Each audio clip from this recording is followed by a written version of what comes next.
Good morning, everybody. Good to be with you here on From the Deep End. I'm Jonathan Jenkins. We are here on Tuesdays and Thursdays, and we study our Bibles together. That's what this program is all about.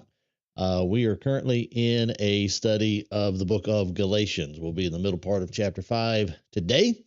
Looking forward to joining in and participating with that study with you here in just a few minutes. Good to see uh, people start to come in here. We are at the Rockledge Church of Christ. That's where we host this program from. We're on all the Rockledge channels, as well as we are across the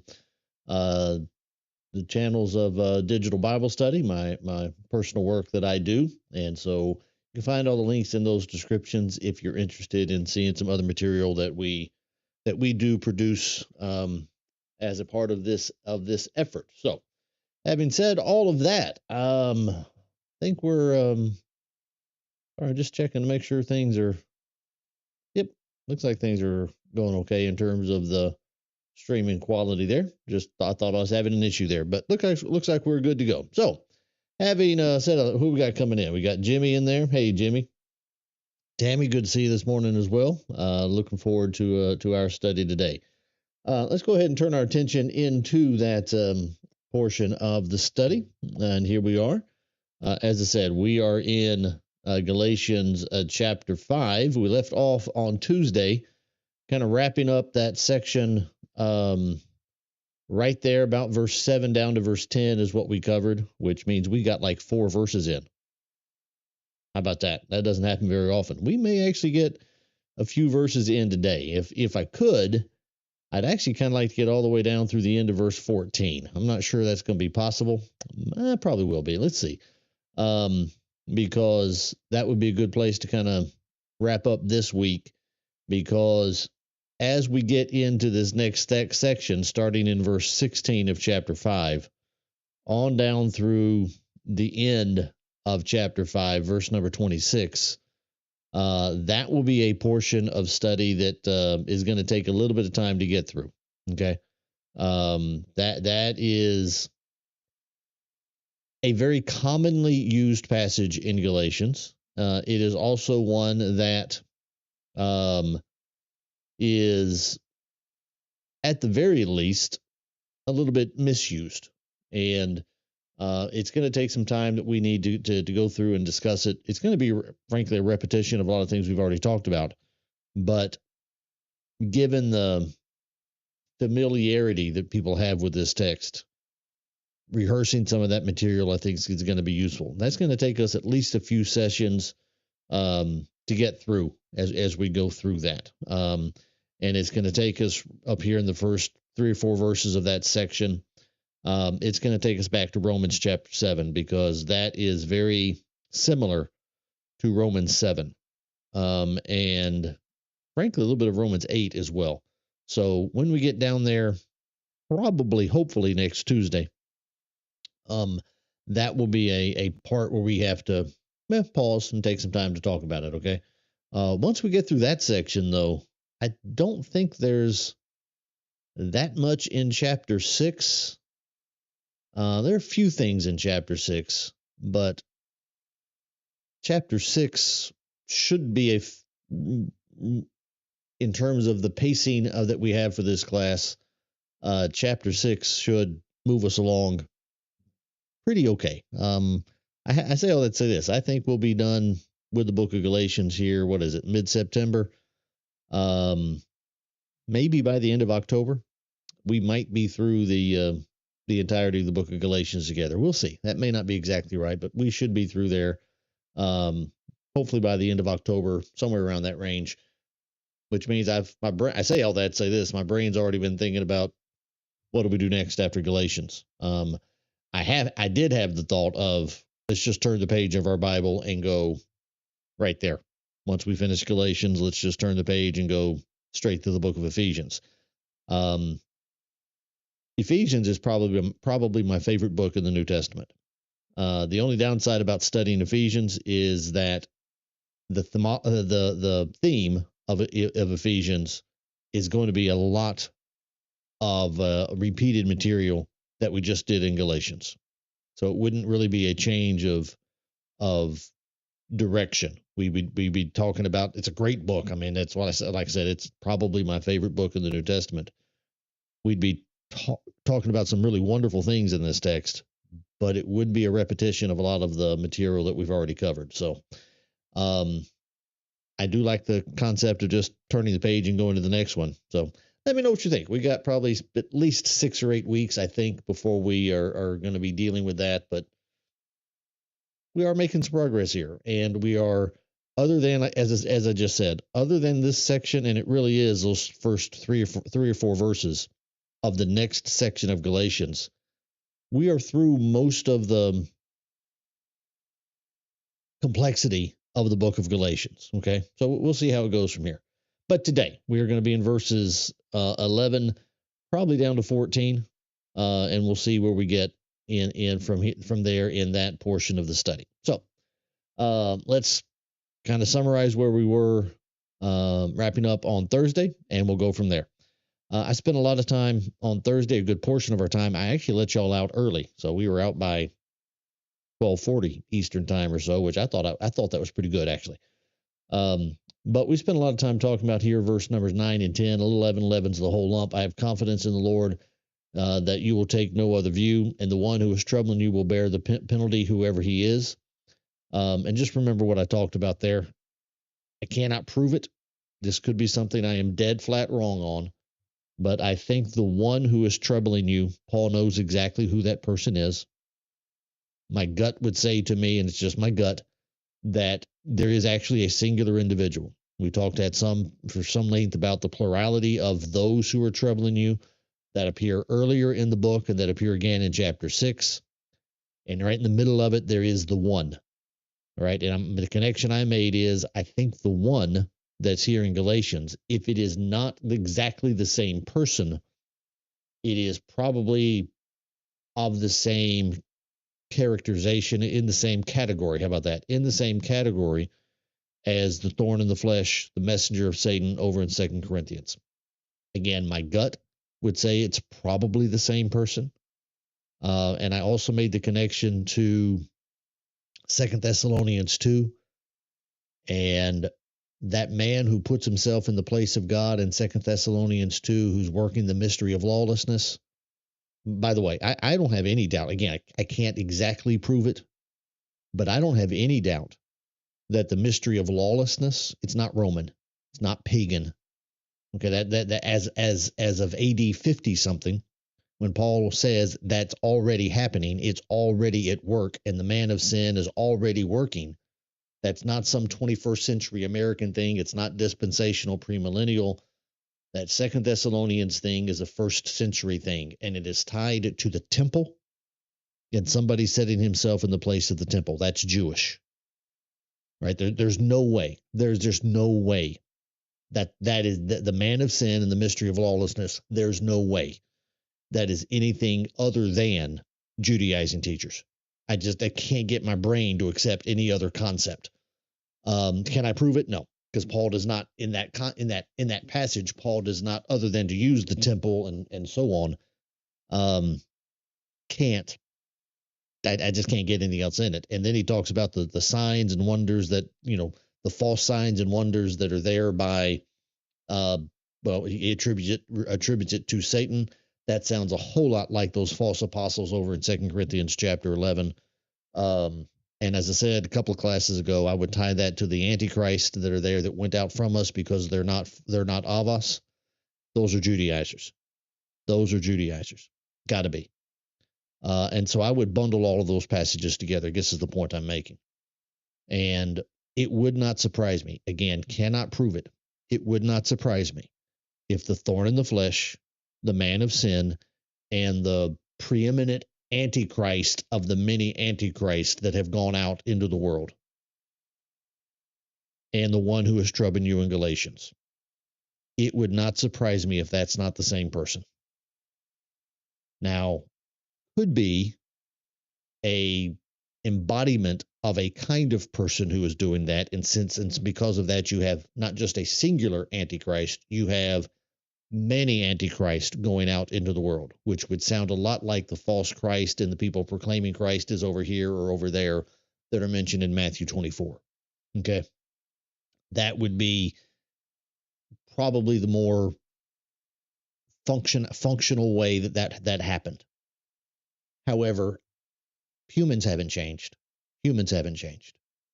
And the Judaizers are there in the church, and there is a historical foundation. We've talked about it at length from the Pharisees, Galatians or Acts chapter 15, Acts chapter 11, so on down the line. So there is a broader foundational basis for Judaistic theology, which came from the Pharisaical religious elitism of Judaism that is now inside the church. But people haven't changed. And anytime you have a group, you have an organization put together, there's always a leader of that organization, whether that be a conservative or as we would call it, a progressive or liberal organization. There's always a leader, always is.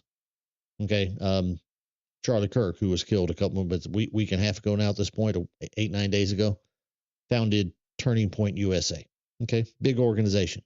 And if you're on the right-hand side of the political spectrum, particularly in activism or social media, whatever you want, what do you want to call that? Guess who the leader of it was? It'd be Charlie Kirk. He founded it. That's the way it works. There's almost always a leader to whatever movement there is. Now, that leader may not create the ideology. There are a lot of people that predate Charlie Kirk. A lot of people do. I would, go back to the Big Daddy, go back to Rush Limbaugh. Okay, Charlie Kirk was just Rush Limbaugh, just using different media to do it, but that's who Charlie Kirk was. Rush is the Big Daddy on that. Always was. Probably always will be. Okay, but even Rush wasn't the first.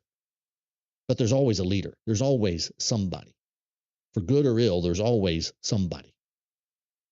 So I think that's why I'm going to wrap it up. I'm getting wrapped up in stuff we talked about on Tuesday. Can't prove it.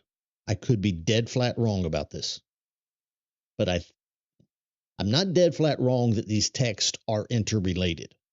I'm not dead flat wrong that these are Judaistic texts. They have to be. They just have to be.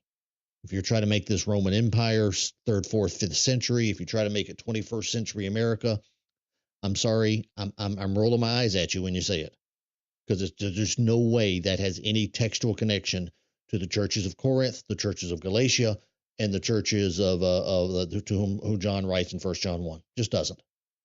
All of those texts are things that were, and Thessalonica rather, left that off. Okay, all of those churches were going through things that were impacting their lives then, not something yet future 2,000 years out. Okay, these are not dispensational texts. No, none of that. It's a 1st century thing, which the only thing that can be then is Judaism. It's the Judaizing teachers. That I'm not dead flat wrong on. Could I be dead flat wrong that Paul has a particular person in mind and that particular person is having influence beyond the churches of Galatia? Yeah. That I cannot prove, and that I could be dead flat wrong on. All right. So just keep that within your brain and keep it within the limitations of what can be proved and what cannot be proved. I'm just giving you what my thought is on those texts. Anyway, that's where we were on Tuesday. Let me wrap that up and get over here into into Thursday. And Jimmy says the indefinite nature of the phrase suggests Paul intentionally avoids naming anyone. He does. Absolutely he does. And he doesn't in any of the text. Unless you want to say that as he writes to Timothy, you've got who do you have in 1st and 2nd Timothy? Hymenaeus and Alexander, Philetus, John. I would include Diotrephes in this conversation because I think Diotrephes is probably a Judaizer. But yeah, I don't think Demas. I think Demas has other problems, probably. But yeah, in general, Paul does not specifically name people. But when he talks about those false apostles there in 2 Corinthians 11 and 12, I am 100% certain that both the Corinthians and Paul know exactly who those false apostles are. Okay, there's no way Paul does not know the names of those false apostles in Corinth. He was in the city for 2 years.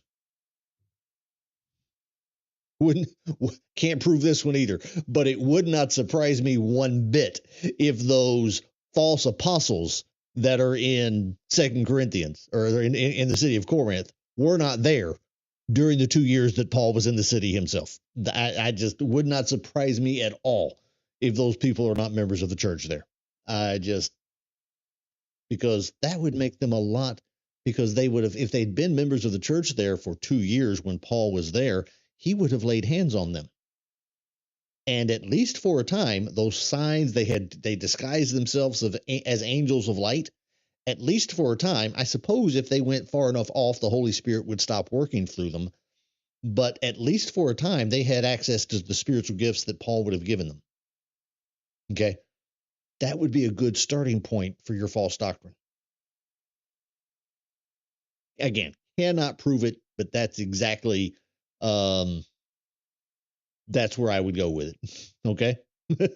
I see you there, Travis, saying I loved Rush, but I've always been a right of him. Yeah, well, that's also true, because Rush, one thing Charlie Kirk was that Rush was not was religious. Rush was definitely not religious and did not take the same moral issues, although he was fairly conservative morally, but no. And Kirk was not right about a lot of doctrinal matters either, by the way. You've seen a lot of members of the church saying some good things about Charlie. Be careful on that, because he was not exactly right on doctrinal matters. Anyway, back to our topic. So here we are. Verse 11 is where we pick up. He says, "But if I, brothers, still preach circumcision." All right. Now that goes right back into the things I did by way of introduction here. He's obviously still talking about Judaizers and so on, and effectively the negative impact that these people are having on them. And if he says, if I were still doing that, why am I still being persecuted? Okay. If I'm still preaching circumcision, why would I be persecuted? In other words,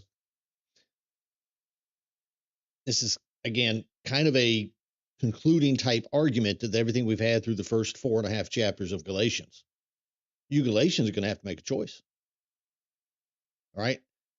Now he says, back up here, if you would accept circumcision, you have to keep the whole law. So Paul on one side says, okay, it's not just that they're telling you that you need to be circumcised. You're going to have to follow what they say about the law, which, of course, as we went through that text, we talk about the fact that Peter said in Acts 15, we're going to put a burden on them that neither ourselves nor our fathers were able to bear.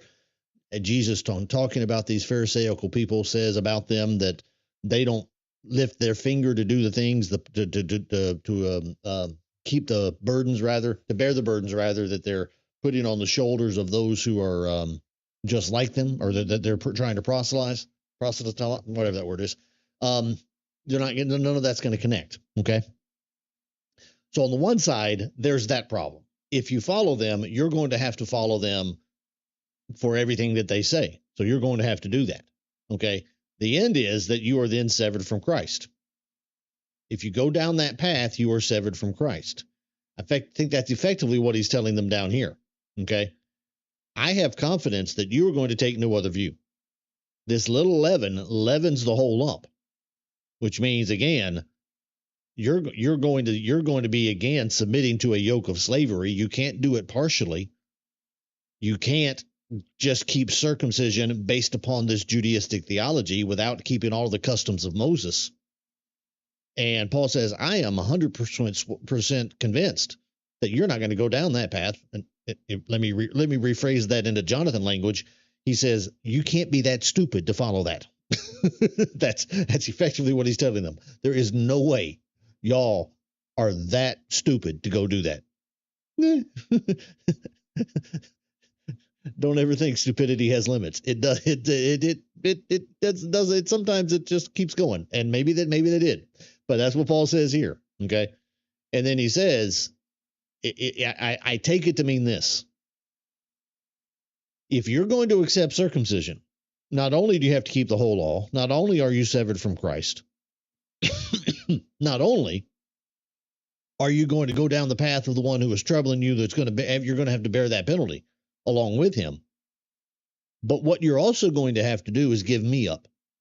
You know, the one whose eyes you would have cut out your own eyes to help me, as he said back in chapter 4. That person, the one who's now asking, have I become your enemy because I tell you the truth?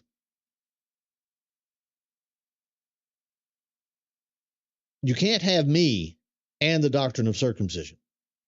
That's the point. That's what I take from this text right here. Because maybe some people were trying to make peace. Again, this is another point that I cannot prove. I have no textual evidence of it that I can think of anywhere. But again, people haven't changed. Human nature hasn't changed. We're going to come across, if we get down there today, hopefully we will, we're going to come across Paul telling them, don't bite and devour one another. All right? Have you ever been in a setting, let's make it a church. Have you ever been at a church where relational problems start to arise? Okay? Where some kind of relational problem happens. I'm just trying to pick one without. How about this? A church is redecorating. Okay, it seems to happen every time a church tries to redecorate, remodel. Because at some point, guess what you have to do? Okay, you have to replace the carpet inside the church building at some point. All right? That's what you're going to do. You're going to replace the carpet. Because you got to have carpet in the auditorium. If you had tile floors or something like that in the auditorium, it would be so loud in there you could never hear the preacher. How many kids would drop things on the floor and make noise? You got to have carpet. But sooner or later, that carpet's got to be replaced. Do you know what happens in every church? And this is not just Churches of Christ. This is every kind of church. Guess what happens when you start to replace the carpet in a church? People get in a fight about it.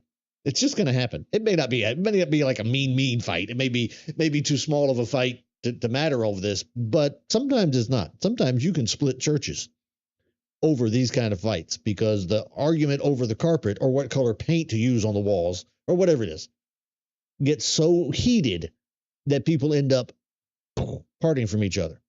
Now, when that starts to happen, there's always that third person. That third person always pops up. And that third person tries to be a peacemaker and tries to come up with some way of making this problem solve itself. And a lot of times, if they end up getting their way, you end up with a colored carpet that nobody wants. You end up with a colored paint on the walls that nobody wants. It's popped in my brain because I'm thinking of a congregation that I know that I don't know how many years ago. It's been a few years now.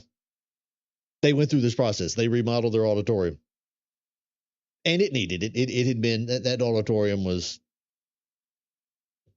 It was dated, not a congregation that I'm a part of, by the way.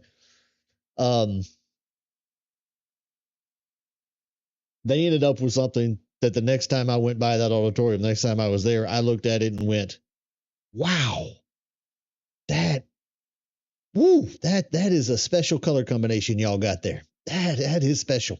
I didn't say anything out loud, but I'm thinking, boy, that is special. Because even I know there's no way that I never didn't ask it. I don't know the people involved, but I guarantee you what happened. I just knew it as soon as I saw it. Maybe I'm wrong. I could be wrong. But the people on that end of the spectrum would have had something that would have been maybe not my choice, but would have looked okay. The people on the other end of the spectrum, again, maybe not my choice, but it would have looked okay. They ended up with something in the middle. There's just no way. There's no way anybody looks at that and goes, oh, yeah, that's good. What happened was they came up with a solution that kind of met in the middle. Okay, that's what happens. Every time you have that debate, That's what happens. Even if it's a family going out to eat dinner somewhere, you're going out to where y'all want to go eat. So somebody picks one, somebody picks the other, and then the peacemaker in the group picks a middle one, and nobody's actually happy. But that's the way it happens. Okay, let's say somebody wants Italian and somebody wants barbecue. Okay, and somebody will find some kind of chain restaurant that you can go into and get a piece of lasagna and a piece of barbecue. And the problem is that lasagna is not as good as it would have been at the Italian place, and that barbecue is not as good as it would have been at a barbecue place. And you both get what you want, but it ain't really what you wanted. Okay, that's the point I'm trying to make. I say all that to say this. I think that's what's happening here. When Paul says, brothers, if I still preach circumcision, okay, again, I don't have a real strong textual basis for this, but I'm just trying to understand what Paul is saying. I'm trying to take what he is saying here and put it into what I know about the dynamics of relationships and, frankly, churches. Okay, you have two groups in there. One is saying you have to be circumcised and keep the customs of the law of Moses. The other group is saying, no, we don't have to do that. I would be stunned if there were not a peacemaker in the middle of that group who tried to come up with some harmonious solution, which was maybe along the lines of, hey, we can't keep all the customs of the law of Moses, but Paul was a Pharisee, and we know the Judaizers, their origin is Phariseeism, Acts 15:5. We know that. Surely somebody trying to keep peace in the churches of Galatia to find some way of harmonizing these two doctrines which are separate. Somebody will walk in there and say, you know what? Paul is circumcised. And he actually mentions it here in Galatians 2. Somebody might walk in there and say, and Paul got Timothy circumcised. So maybe, hey, listen, we don't have to do everything these Judaizers are saying, but maybe if we just go get circumcised, we can keep some peace with them. See, I think that's what's happening. Can I prove that? No, I cannot prove that. I could be dead flat wrong there again. All right. But I think that's at least part of what might be going on in the churches there of Galatia. You got peacemakers who are trying to do that. You know what? The problem is sometimes that third party who shows up, okay? Jimmy, we want brown carpet because that's the carpet the Apostle Paul had. Okay, fine. But sometimes that third party who shows up is not actually a peacemaker. You know what that third party is a lot of times? That third party is actually a manipulator. That's what that third party is. That third party is a manipulator. Now, if I'm halfway, even a partially right about what I just pieced together as to why Paul throws this in right now, it would not surprise me at all if somebody is in the churches of Galatia saying, hey, Paul doesn't argue against circumcision. Paul doesn't do that. And that person is coming in maybe trying to get other people circumcised and effectively take control of the situation. Because maybe this person, perhaps working in conjunction with the Judaizers, maybe this person is the quasi peacemaker, and he's telling the Gentile Christians, hey, listen, if you don't have to keep all of those things law, listen, just Paul's circumcised, he circumcised Timothy, just do that. If you just do that, then we can have some peace. Okay? We can have some peace here for a while. But you know what that person's going to turn around and do 6 months from now? Let's go back to my as Jimmy's got the brown carpet in there. Somebody comes in, he wants the brown carpet. Okay? And that's all they talk about is the brown carpet. But now that they've got the brown carpet in the building, maybe it's the fabric on the church pews. because nobody was talking about the fabric on the church pews. We hadn't gotten that far yet. Or maybe it is the paint on the walls. But we've already made a decision. Maybe we've already got the carpet in the building. And what I've just done is set the stage for what I really wanted. What I really wanted was a matching color on the pews when we reupholster the pews. I wanted a different color there. And so I was just thinking 2 or 3 steps down the road, and you weren't, because you were focused on the carpet. Okay? Maybe that's actually what I was doing. Just being a manipulator.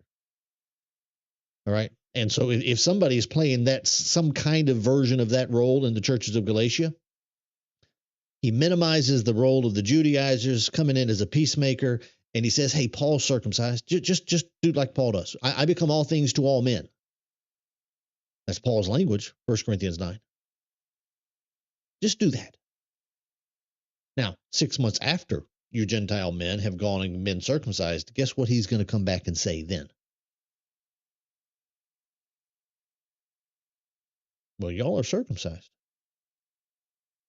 And if you're circumcised, what's the next step? Well, you can't, you as a circumcised person, surely you got to keep the Sabbath. How do you not keep the Sabbath? How do you not keep Passover? See, it's that role of manipulation. Now, am I right at all about what I think is going on here? I don't know. I could be dead flat wrong on it. But I don't think I'm so wrong that some version of that is not what Paul has in mind. Okay?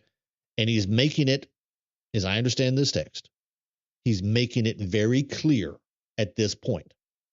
I am not part of that party. I am a Jew. I am a Pharisee. I am a Hebrew of the Hebrews. I surpass them in all of these things. But you Galatians need to understand something. I'm not one of them.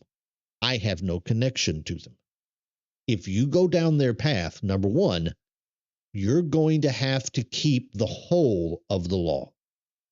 Okay, they're not just teaching you circumcision. Sometimes we do that ourselves. When we just talk about the Judaizers, we say, oh, the Judaizers wanted to circumcise the Gentiles. Yes, they did. That is true.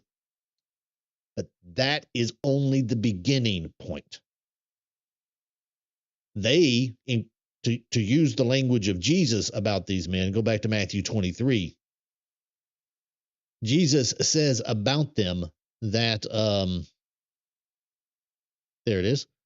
Woe to you, you Pharisees, you scribes and you Pharisees, you hypocrites. You travel across land and sea to make a single proselyte. And when he becomes a proselyte, you make him twice as much the child of hell as yourselves. Okay, that is who Pharisees were. They wanted to control and own everybody. Okay? And Judaizers, again, just in case you have forgotten, the circumcision party, which is specifically mentioned in Galatians 2, the circumcision party is it's a believers. These are not nationalistic Jews. These are Christians.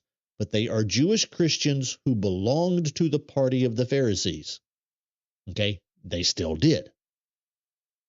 These were Pharisees. That is the origin point of Judaistic theology. And it is not just to be circumcised in order to be saved. It is to keep all the customs of Moses. Okay, you got to get it. And so effectively what Paul is telling them here in Galatians chapter 5 is, if you accept circumcision based upon this Pharisaical doctrine that you're being taught, you got to do everything. And that would include all of the rabbinical lore. That would include all of the traditions of the elders of Mark chapter 7. Because you think a Pharisee is going to let that slide? Pharisees, standing right there listening to Jesus, said, why are your disciples not keeping the traditions of the elders? When Jesus goes back to heaven and he's not there anymore, do you think all of a sudden their brains just said, we don't have to do that anymore? No, of course not. They were trying to keep all of that intact. Okay? They were trying to keep all of that in place. All right? I was, no, I don't want to go down that path. Maybe I can circle back to it at some other date. You need to study the the Ebionites, the Jewish sect called the Ebionites. Okay. I actually I obviously had heard of the group before, but maybe it's because I'm studying Galatians. For those who are at Rockledge, on Wednesday night, we're doing a Bible questions and answers. And where I ended the class last night, okay, it was a question that one of our members put in for our Wednesday night class about the Nazarenes that Paul mentioned, or that is mentioned there in the end of the book of Acts 25, is it? The sect of the Nazarenes. And I was actually doing some research on the Nazarenes because there's a couple of different uses of it in the Bible. Is it Nazarenes or Nazarites, or is it Nazareth? But one of the commentators I was reading after connected the Nazarenes to the Ebionites. I'd never done that before. And as I was reading through his write-up of it, whatever Bible dictionary it was out of, I don't remember. The way he described the Ebionites made me think for a second. I've never had this thought before. That the Ebionites might be the remnant of the Judaizers that existed after AD 70. Because the Ebionites start popping up in terms of church history stuff late first, early second century. It's a thought that popped in my brain. I have no earthly way, because what they did effectively was to deny the virgin birth of Jesus, okay, but still demand people keep the law. And they themselves were very careful law keepers. That's their reputation. We don't have any of their writings, as far as I know. I think all we have of them is what early church fathers wrote about them. And that's not 100% in harmony either. But I just, way off topic. Just throw that out there for anybody who's ever thought about them. Look them up. It's an interesting thought. And if y'all know anything about them more than I do, because like I said, it's a group I've heard about. It's one of the Jewish sects that you come across. You'll find their names mentioned every now and again.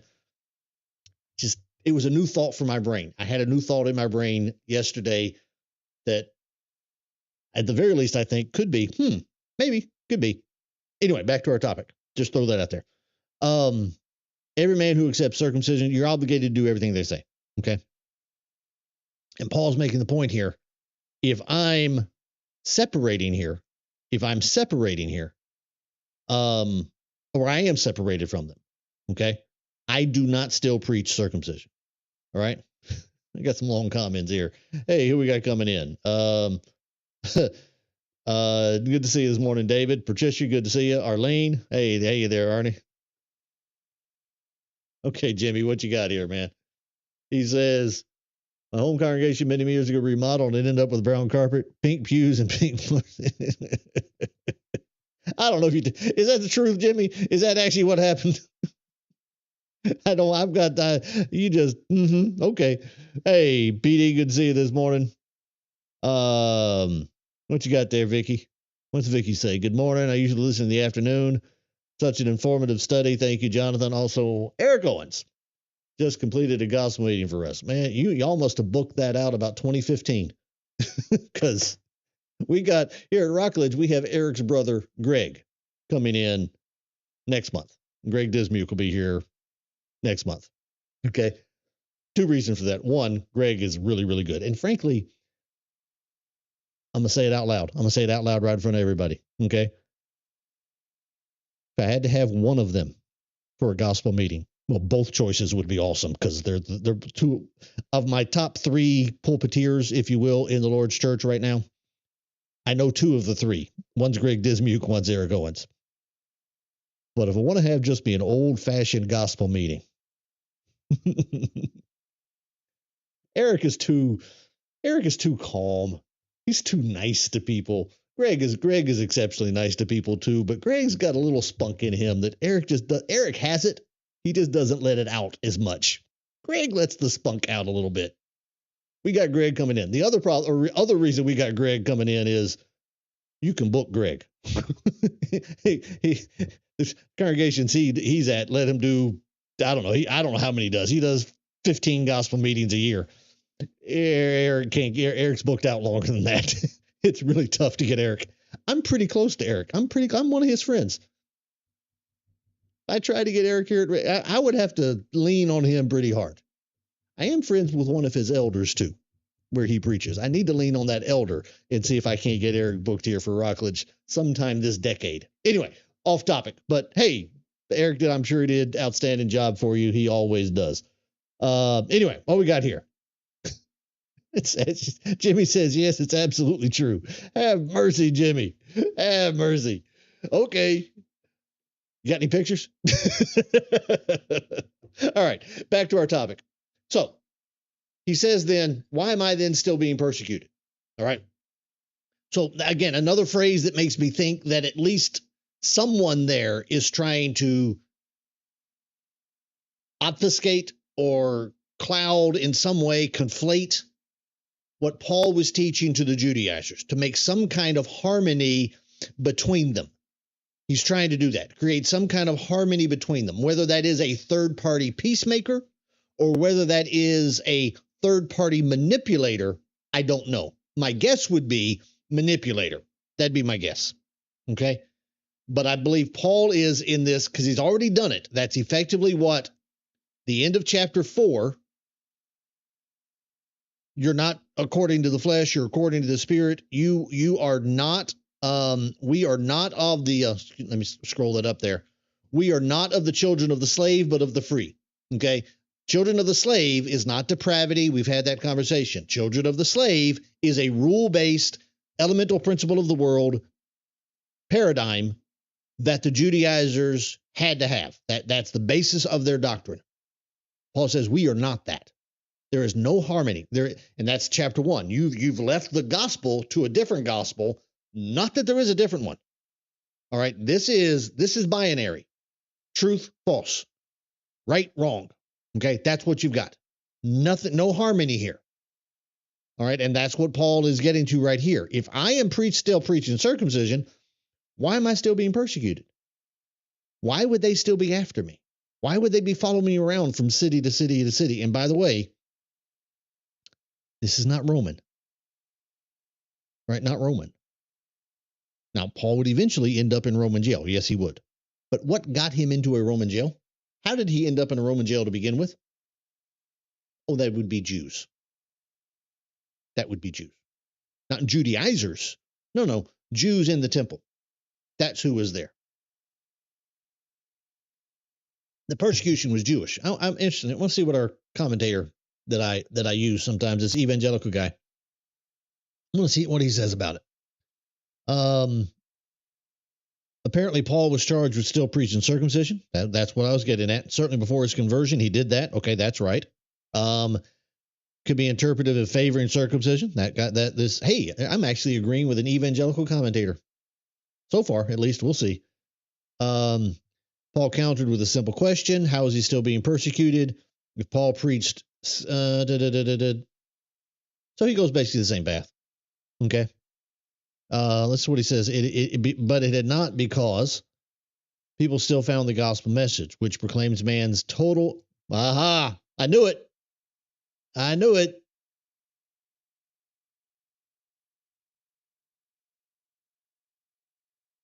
It had not. Okay. The offense of the cross would have ceased to exist in his ministry. But it had not, because people still found the gospel message, which proclaims man's total inability to contribute anything to his salvation, offensive. Okay? Thus, the cross marked the end of the law system and rendered circumcision and obedience to the Mosaic law unnecessary. Okay? That's why I wanted to see what this commentator said. I had a feeling. As I tell you every time I use this, I have not read this ahead. That's the first time I've read that. But lo and behold, there it is. Okay? What Paul is saying here is, if I still preach circumcision, why am I still being persecuted? Okay? Now the commentator did not specifically bring up where the persecution came from. Okay? That's actually what I thought he might do, but he doesn't. He goes down the Calvinistic depravity path in answering why Paul would still be persecuted. Okay?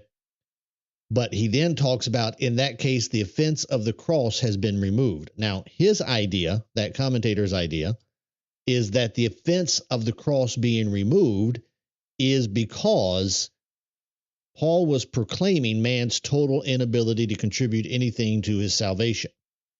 Okay. That goes back to that whole discussion that we've had over and over and over again throughout this study. And he man's total inability. Get that. Okay. Sometimes we're having conversations with these evangelical paths. They will say that if you talk about having to say you have to be baptized, if you say out loud that you have to be baptized, what you are telling people is that you have to work in order to be saved. You're invalidating grace, faith, and mercy by saying works are obligatory. Okay, now that they will make that argument, but here is actually the foundational problem with it. Okay. And this commentator says something out loud that if you go on social media and you end up talking to a more progressive minded evangelical who comes from a Calvinistic background, they actually will try to say that, no, we don't actually teach that. It's amazing how often we're scrolling through whatever social media I'm on, reading their stuff, that I find them saying over and over again how we don't properly understand Calvinistic theology. Okay, anytime you hear a Calvinist saying that, just know this. What he is trying to do is, what's the current term? Is it gaslighting? They're trying to gaslight you. Okay, they're trying to rewrite history. They are. Because this is Calvinistic doctrine right here. This is total hereditary depravity. Man is totally incapable, unable to contribute. It is not that his contribution is unnecessary because it's by faith alone. See, that's the way they try to characterize it today. That is not the basis of Calvinistic theology. It is total hereditary depravity. That's the basis. Total hereditary depravity. So you are totally depraved. You are totally unable to obey God. Okay? Now, this commentator, I don't know what year this book was written. I haven't looked it up. But I'm suspecting that this man who has had enough reputation to have been chosen to be an author of a fairly widely spread evangelical publication, I'm assuming he had enough credentials to be worthy of the pick, which means he's probably not a 25-year-old. Okay, whenever this book was written, I would suspect he was probably closer to my age range, 50s, 60s, or something like that. Probably. Been around for a while. In other words, he grew up and he was taught Calvinistic theology before social media started putting pressure on 20-something-year-old Calvinist preachers to deal with the ramifications of total hereditary depravity when it comes to good and evil in the world, when it comes to demon possession versus not demon possession, when it comes to the death of babies and abortion and all those things. See, this guy's doctrine is actually tied to the historical root of Calvinism. Okay? You got to get that clear, because it is what you're hearing guys say today. They try and make it sound like it's not the same. They try and make it, they're gaslighting you. They're trying their best to make it sound like, no, we haven't changed. Y'all just misunderstand our position. No, we don't. Because every now and again, we pick up a book of yours and we read it. And that's what it says. Now, this guy, this author, this evangelical commentator, first of all, if you're going to be a Calvinist, this man is taking the right position. Okay, the moment you walk away from total inability, Calvinistic doctrine collapses completely. There is no basis for it whatsoever. Okay? Which, by the way, that works the other direction coming back too. All of you members of the Church of Christ, who believe in some kind of fallen nature that happened out of the garden, that we are somehow no longer made in the image of God, and there is a portion of depravity. We've talked about that at length. I'll go and just want to say it right here, to say it again, because it has been at least a couple, 3 weeks since I said it. I'm going to say it again. Okay. Once you start walking their way, there's no off ramp until you get to where they should be, which is total depravity. Okay. But so it's true both directions. If you add in 1% depravity, 100% your answer. But if you come in the other direction and you go from 100 to 99% depravity, guess what your answer is? 0% depravity. Okay. It's still a binary choice. It's a binary choice. From the Garden of Eden till now. Okay. Either man has been 100% depraved or 0% depraved. There is no hybrid model. The problem is most every version of Christendom these days has something in the middle. Very few people will stand on 100% depraved. If you can find a true Calvinist, Mr. Campbell is one. Totally unable. Or, well, me. You are 100% capable of obeying God's law. Okay, I didn't say 100% you will do that. Did not say that. I said you are 100% capable of obeying God's law. God did not ever ask anybody to do something they could not do. Noah knew how to build an ark, or God gave him the knowledge to so do. He was going to live long enough, and he had the tools, he had the resources to build an ark. God didn't ask him to do something he couldn't do. Noah was 100% capable of building an ark, and so he did. 100%. Depravity is not a doctrine. It's just not. It's not in your Bible. Now, does living in sin ultimately have a net price to pay? Are there consequences to it? Sure. Your foolish heart can be darkened. Absolutely it can. But guess what a foolish heart can be after it's darkened? Guess what it can be? It can be enlightened, because guess what it still is? It is still a heart made in the image of God. It can be restored. It can be renewed. That's in your Bible over and over and over and over and over again. Read Psalm 119 sometime. Okay, off topic. Back to our point.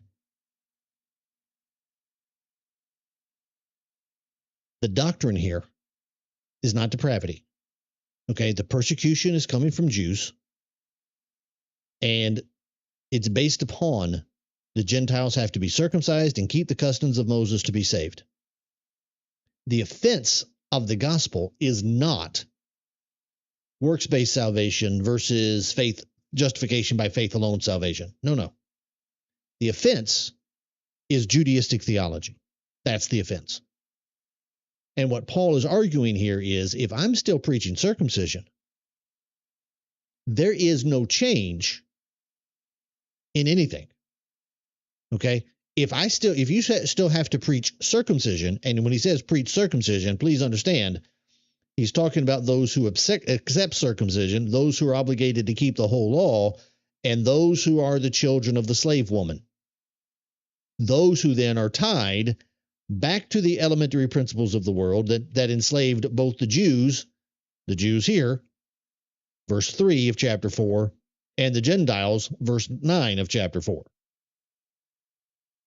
If I'm still preaching circumcision, I am still preaching that which enslaved us.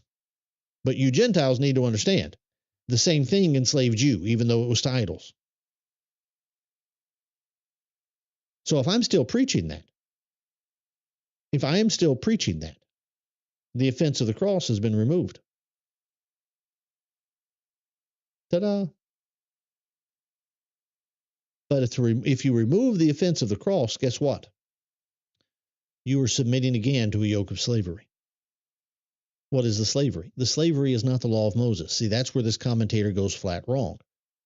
This commentator says, where did it go? Thus the cross marked the end of the law system. Please understand that.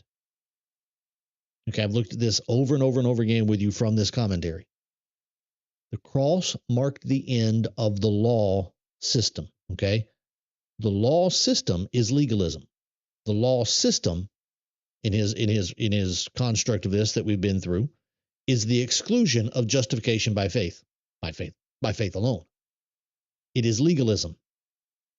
And in his mind, that is the proper understanding of the law of Moses. The law of Moses was a system of legalism. So anyone who was justified under the law of Moses was not actually justified under the law of Moses. They were justified apart from the law of Moses by faith that somehow was given them by the Holy Spirit before the Holy Spirit was ever given. John chapter 7. Okay, that's a fun discussion to have with them. But justification by faith was not through the law of Moses. It was taking a detour around the law of Moses. There was no justification by faith under the law of Moses. Can't be, because it is inherently legalistic. Okay, that's his doctrine. We've looked at it over and over and over again. But what he is saying here now is this. The cross marked the end of the law system. Not just the law of Moses. Please understand that. See, if you just read that and I asked you what was being said here, okay, you would take what he says in the second half of this and rendered circumcision and obedience to the law of Moses unnecessary. Okay? You would say that the synonyms in this structure are law system and Mosaic law. No, those are not synonyms. Now, the law of Moses is based 100% in his view on the law system, but they are not synonyms. Law system denies justification through faith alone in his doctrine. Law system is inherently merit-based, and man is totally unable to follow a law system. So salvation in Jesus Christ, guess what it cannot be based upon even in part? It cannot be based upon a law system. It has to be justification by faith alone. Now, I haven't read it yet, at least not that I remember. We're going to have an interesting phrase when we get here into chapter 3 in just a moment, that you need to fulfill the law of Christ. I say in just a moment, in a few weeks. Galatians 6, or as I say, 3:6-2. That you have to fulfill the law of Christ. Okay, that's going to be an interesting conversation, because the law of Christ cannot be a law system. Now, like I said, I don't know what he says, but what he's going to do is he's going to work around it. He's going to say that there are laws in the gospel, but what those laws are manifestations of a faith that has already saved you. Obeying those laws of Christ and the law of Christ is not necessary to your salvation, but if you have a true faith, you will do those things. Okay? He's going to have some version of that construct, because of anybody who ever, anybody who has ever fallen away from grace, back here in verse 4 of chapter 5, anybody who is now severed from Christ, the first part of chapter 4, verse 4 rather, excuse me, anybody who is severed from Christ or fallen away from grace was never actually saved. That's the only conclusion you can come to using that doctrine. Okay? So when he says the cross of Christ, the fence has been removed, he's saying the law system has been removed. Circumcision, and he believes circumcision by the Judaizers is being properly taught, and the law of Moses is being properly taught, because they are based upon what he refers to as the law system. Not justification by faith, but justification by works. We've even looked at it. He says back in chapter 2, I believe it was, those are mutually exclusive, and it is scripturally impossible to combine law or faith and works. Okay? Scripturally impossible, he said, to combine those two things. So that's what he's saying here. The doctrine of circumcision, rightly taught, is the precursor of the law of Moses, again, rightly taught. It is 100% a law system devoid of salvation or justification by faith. And the gospel, and if Paul were still preaching a law system-based salvation, the offense of the Christ cross would be removed. That's his doctrine. Okay, that is not at all what Paul is talking about here. He's talking about circumcision, but not circumcision properly taught. It is circumcision not based upon the law. It is circumcision based upon the elemental principles of the world, which the Gentiles who never knew the law of Moses were also enslaved to. And we, again, have talked about that at length. So I'm not going back there. You need to go back and watch the 15 videos we did on elementary principles of the world as we lingered on that section of chapter 4. You need to go back and watch those again if you don't know what I'm talking about, because you need that. You need to understand. If you're a new viewer here, you absolutely have to understand what Paul is talking about with the elementary principles of the world. Okay? If you want to understand Romans 6, 7, and 8, you need to understand that. You want to understand Colossians 2, you need to understand that. It is not the law of Moses. It enslaved even the Gentiles. It was tied to idolatry. Okay? It is a rules-based path.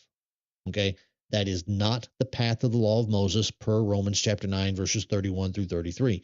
That is not the law of Moses. And that's what this commentator gets flat wrong in this section. The version of circumcision that is being taught is the version of circumcision that the Gentiles have to do that, and to, where's my phrase there? They have to be circumcised according to the custom of Moses. Okay, when a Jew says the custom of Moses, please understand, as we have looked at, again, hundreds of times, back here in Mark chapter 4, they are also including the traditions of the elders and the many other traditions. The traditions of the elders. That's what in Matthew 15, Mark 7, that's what's going on back here. That these Pharisees are there in Acts 15. And they are the same group of people talked about in Galatians 5. This is not the law of Moses, to the point that Jesus says, your doctrines, your commandments of men, your traditions, you're holding to the traditions of men, you have left the commandment of God, which is the law of Moses. The Pharisaical way is not in harmony with the law of Moses. And let me say that again. The Pharisaical way is not in harmony with the law of Moses. Jesus says it explicitly. You leave the commandment of God to hold to the tradition of men. Okay? You do that in order to establish your tradition. That is exactly what is taking place here in Acts 15. You need to be circumcised and to keep the custom of Moses. That's what James and the elders tell Paul in Acts chapter 21, and that is exactly what is being discussed here in Galatians 5. The Bible's not trying to trick you. Not 4 different doctrines here, it's one doctrine. Okay? The offense of the cross is the removal of the elemental principles of the world. The Pharisaical mindset. That's what it is. Okay? But understand, the Pharisaical mindset, the elementary principles of the world mindset, God never created a law that was founded upon that. I mean, that is just blasphemous. That God would create a law that operated in the same method as following gods that by nature are not gods. That somehow the law of Moses was intended to have the same systemic functionality as the worship of idols. God did not create a law like that. That is blasphemous. He simply did not. Okay? Circumcision, taught as it's properly taught, or should have been taught, starting in Genesis 17, circumcision did not in any way, which should not in any way, be offended by the cross. The law of Moses should not in any way be offended by the cross. Jesus says, I don't think that I've come to abolish it. I've come to fulfill it. Paul says in Romans 3, this law of faith, it by no means contradicts the law, but rather it upholds the law. Okay? There is no offense of the cross in the law of Moses. Just zero. If your doctrine says that the gospel of the cross offends or systemically alters then the structure, no. The type and antitype relationship is no. It's the same thing. It's the fulfillment of the thing, but it's the same thing. It's a faith-based system. All right? Paul's point here is that offense, or if I were still preaching the gospel, preaching circumcision rather, if I were still preaching that, the gospel would be subject to it. Okay.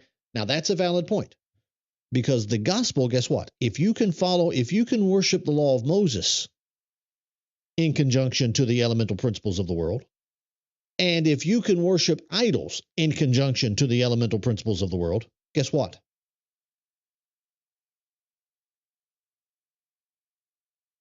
You can follow the gospel in submission to the elemental ESV principles, spirits of the world, principles of the world, same word. Because guess what? The elemental principles of the world apply to everything. Because that's why they are called, Paul says, the elemental principles of the world. It applies to your personal life. It applies to government. It applies to civic organizations. It applies to HOAs in your neighborhood. It applies to every arena of life. That's why it is an elemental principle, an elemental spirit.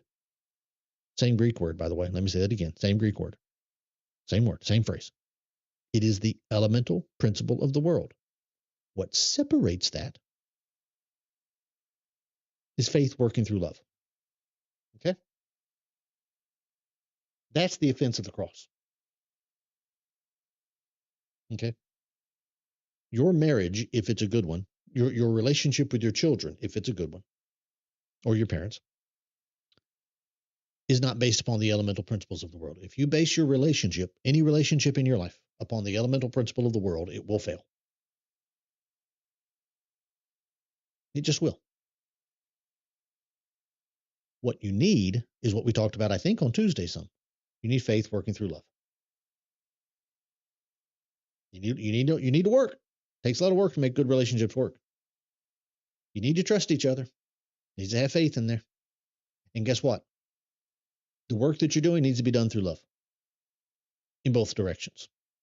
The worker and the recipient of the deed need to have love because sometimes the worker doesn't really like the person that they're doing it for because they don't like to have to do that chore. And sometimes the person who's receiving the work isn't always pleased with the work that's done.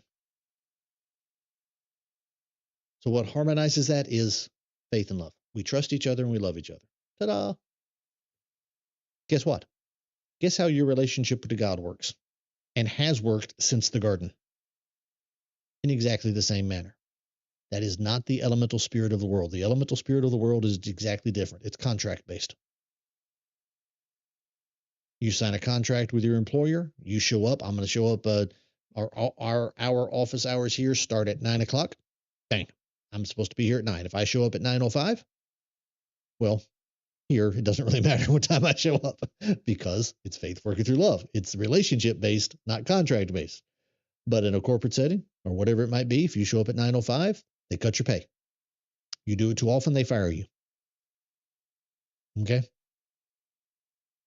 Unless you happen to have a good relationship with your employer, with your supervisor. Maybe that person understands. Maybe you're a good employee. Maybe that supervisor knows you're a really good employee and he or she understands your value beyond what's actually written in your contract. And maybe you understand sometimes you throw in an extra hour or two at work just because you actually believe in what you're doing and you don't start nitpicking over every little minute that's on your time clock sheet because why? Well, by the time clock, does that employer owe you an extra 43 minutes of pay? Yeah. But maybe you actually believe in what the company is doing and you know the ramifications and so you don't hold them accountable for that.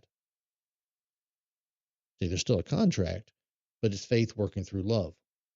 But if you don't have that and it's just based upon the elemental principles of the world, if it's just contract based, you'll quit. You'll either get fired or you'll quit and go find another job. That's the way it happens every single time. Okay? That's just what life is. And that elemental principle of the world is how the Judaizers wanted to deal with God. I fast twice a week. I give tithes of everything that I have. I'm glad I'm not like that publican over there.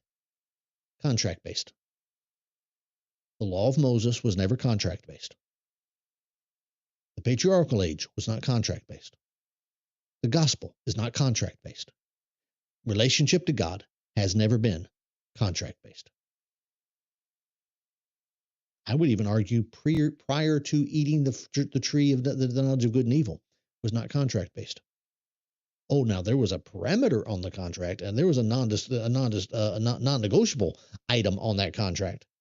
Yeah, but for every other thing in their lives, Adam and Eve's lives was not contract based. It was relationship based. I mean, I talked about marriage a minute ago. Your marriage may not, maybe y'all have an understanding about who loads the dishwasher, who unloads the dishwasher. Maybe you do that, okay? But if you violate that, maybe sometimes if you're the loader, maybe sometimes your spouse will unload or load for you. If you're the unloader, maybe your spouse will do backwards and forwards, right? Because you actually like each other and you cut each other some room, even though you kind of have a contract item in your relationship. You figured it out, okay? But men, let me help you here. If you go out and get a mistress and start having an affair against your wife, guess what you just did? Well, you just crossed that line. There's a line where the contract is now broken. Before that point, your relationship was not contract based. It was faith working through love on both parties. But at some point, you hit that line where the contract is now broken. And she'll divorce you, which she likely should. Okay? Contract's broken. Same thing with God. Adam and Eve, we got a contract here. One thing, don't eat that tree. Beyond that, keep the garden, yeah. But I'm sure God looking at them, go have fun in the garden. Yay, enjoy yourselves. Okay? Nothing changed. Nothing changed. Did God put up with a whole lot of stuff under the law of Moses? Yeah, he did. He did. He put up with a lot of stuff under the law of Moses. Continued to bless him, continued to be with him, put up with a lot of stuff. David put up a lot of stuff with David, still put up a lot of stuff with David. Still said of David, he's a man after God's own heart, and used David as the example of how kings are supposed to live, basically from that point forward. But put up with a lot of stuff from David. You know what David never did, though? Even though he made his share of mistakes, guess what David never did? Unlike Saul, David never broke the contract.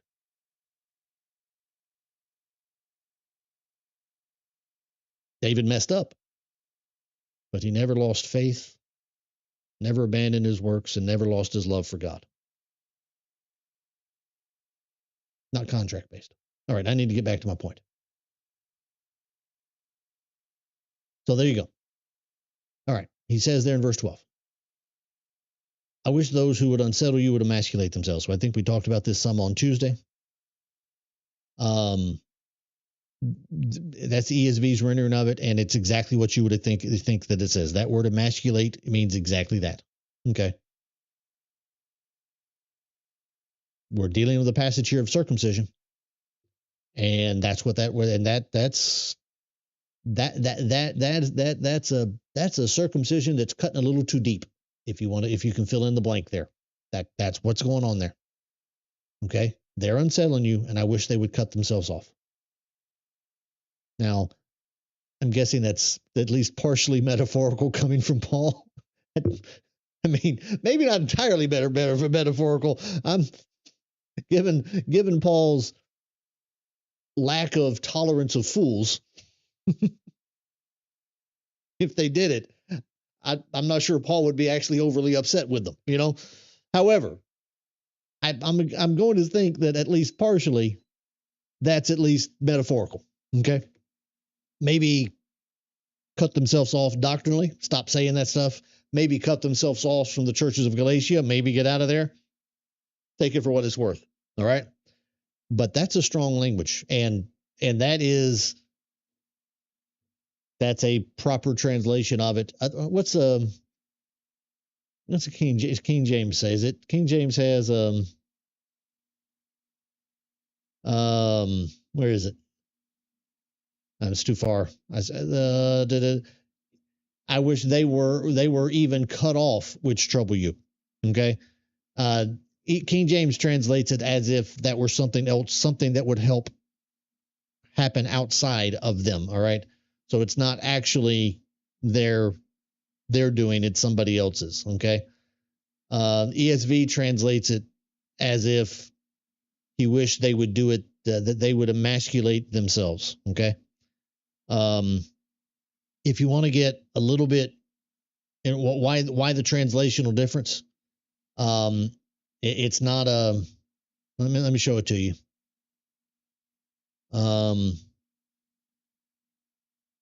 Bring up the interlinear for a second. Here it is. They would emasculate themselves. Okay, here's your Greek term, Strong's number 609.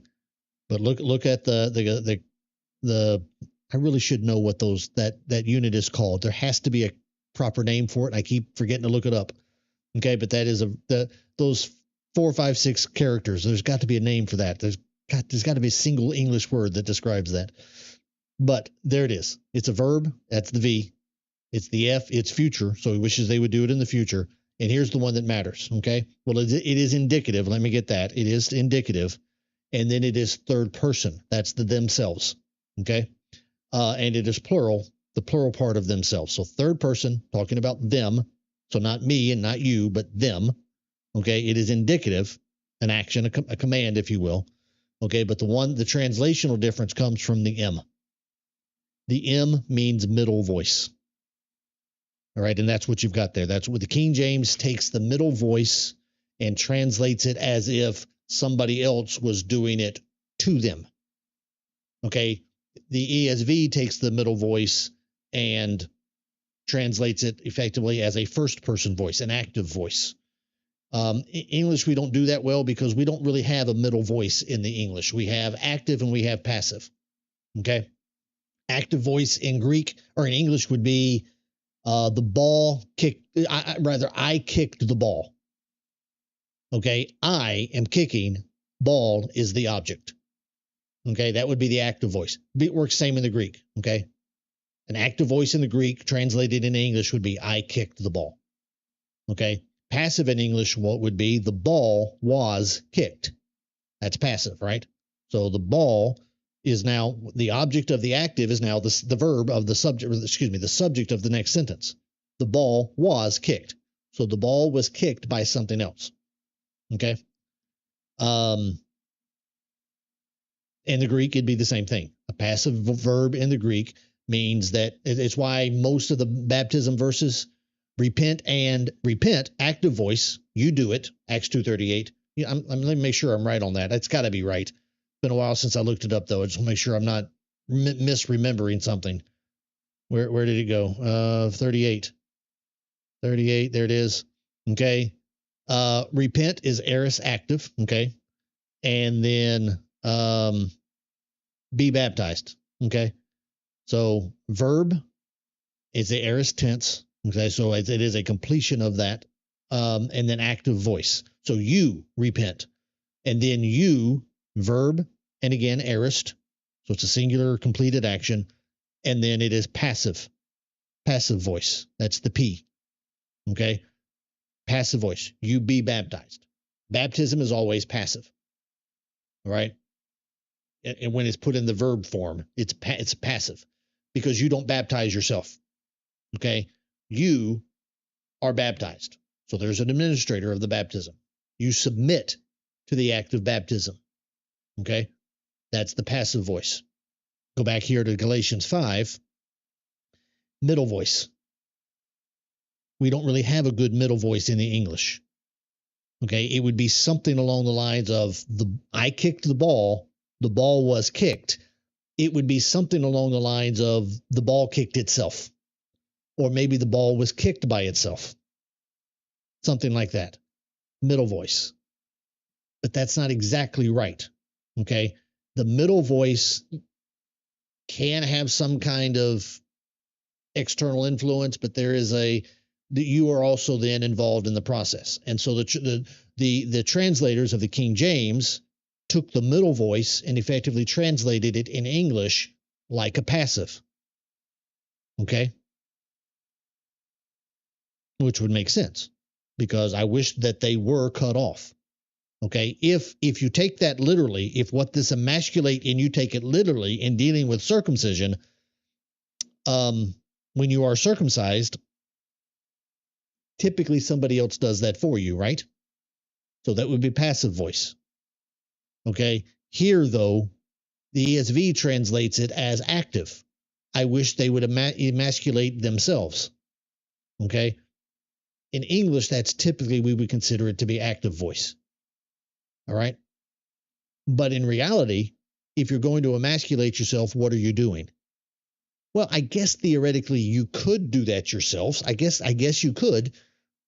But if you're an adult man now and you are going, let's just say it is circumcision. The word's stronger than circumcision, but let's just say it's circumcised. If you're a 54-year-old man like myself and you wanted to get yourself circumcised, I'm going to get some local anesthesia and I'm going to have somebody else go do it.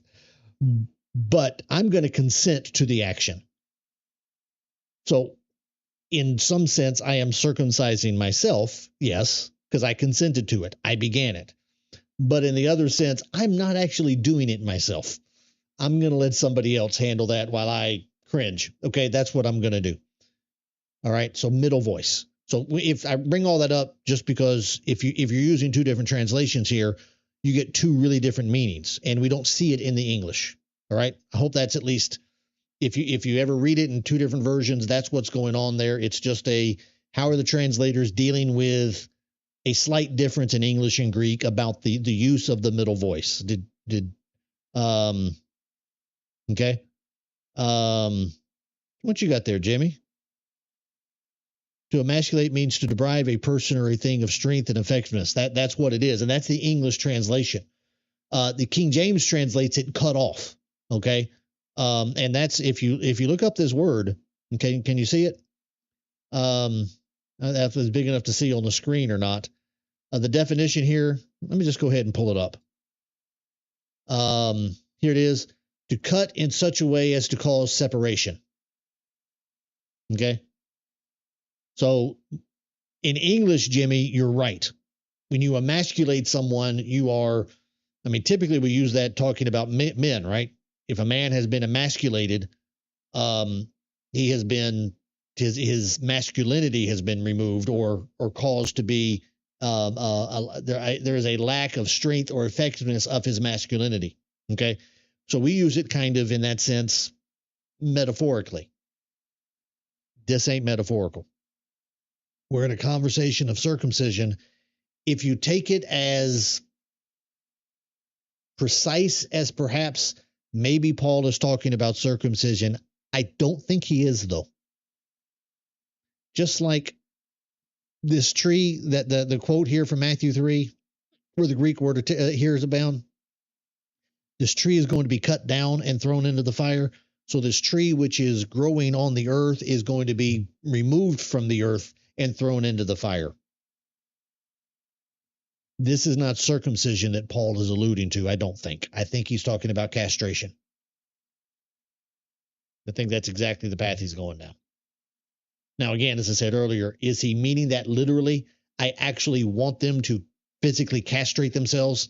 Probably not. Again, he's not a fan of these Judaizers. So if they did it, he'd probably say, well, I'm so sad for you. Because Paul did have a good heart. But I don't think he'd be all that upset with them. If it caused them to stop teaching their doctrine, just as Jesus said, if your right hand offends you, cut it off. He didn't actually mean cut off your right hand. However, if you couldn't stop doing something with your right hand and you physically cut it off and you stop sinning, he wouldn't want you to cut your hand off, actually. But if cutting your hand off caused you to stop sinning, I'm pretty sure he'd allow it. I'm pretty sure he'd accept it. Okay. Because he wants you to stop sinning. So I think this is somewhat metaphorical, but it is more than just that. The language here is to cut off. I think it's alluding to not just circumcision, but castration. Okay. Let me move on. Verse 13. For you were called to freedom, brothers. That goes back earlier to the chapter, what we've been talking about effectively the whole day today. You're free. You're not going down the path of elemental principles of the world. You are free. Okay.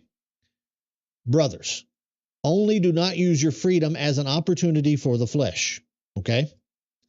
Now, interesting phraseology here. opportunity for the flesh, because what happens later in this text, the very next section that I hope to get to on Tuesday, is the desires of the flesh and being against the flesh. All right?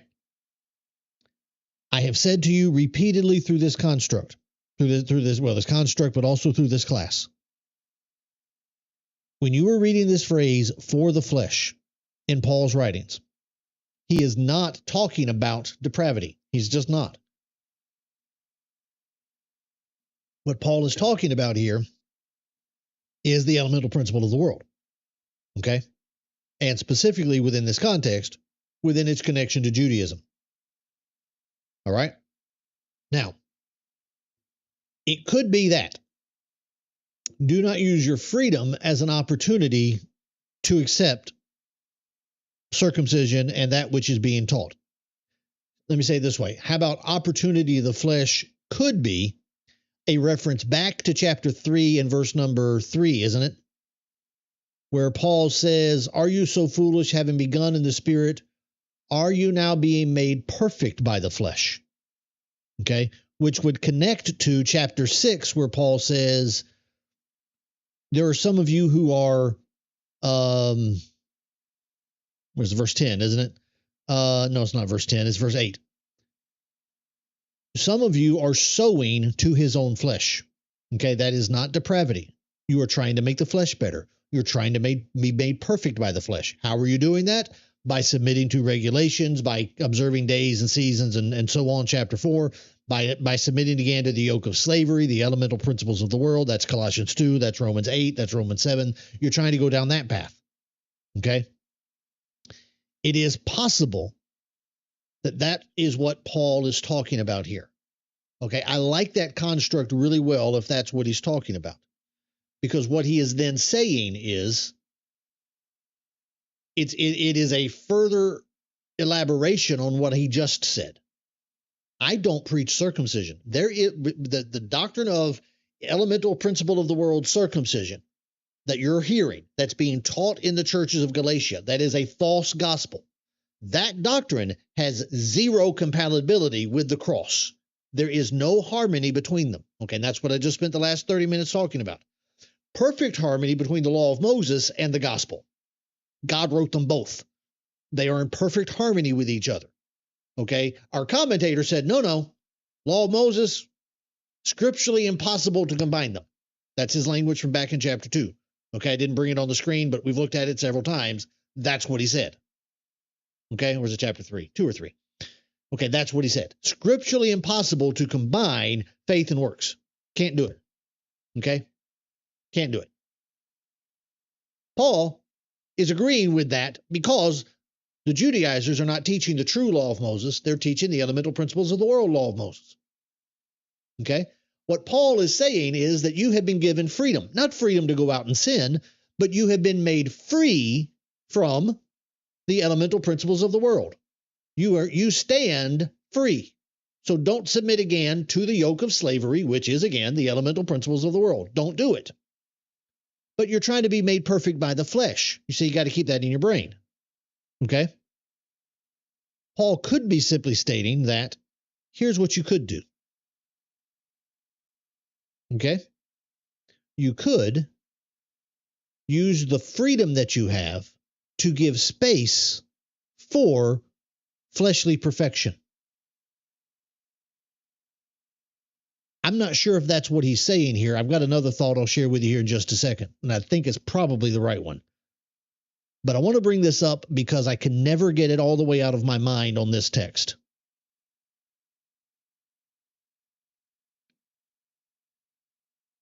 In Romans 14, Paul talks about the eating of different things. Someone eats, someone does not eat. Okay, that would go back to the eating things. That goes all the way back to Acts 15, where James says, according to my judgment, the Gentiles should not eat any meat that's offered to idols. Okay, that's still being talked about in Romans. Okay, but in that statement, he says, the second thing that he says is one person esteems one day as better than another, while another esteems all day as alike. Each one should be fully convinced in his own mind. The one who observes the day observes it in honor of the Lord. Okay, what day on earth could he be talking about? You see, in Galatians, he says, back in chapter 4, you observe days, and he's worried that you may be laboring in vain. So please tell me, how does the observing of days make Paul think that the Galatians have given up, that they have departed from him into a false gospel, while at the same time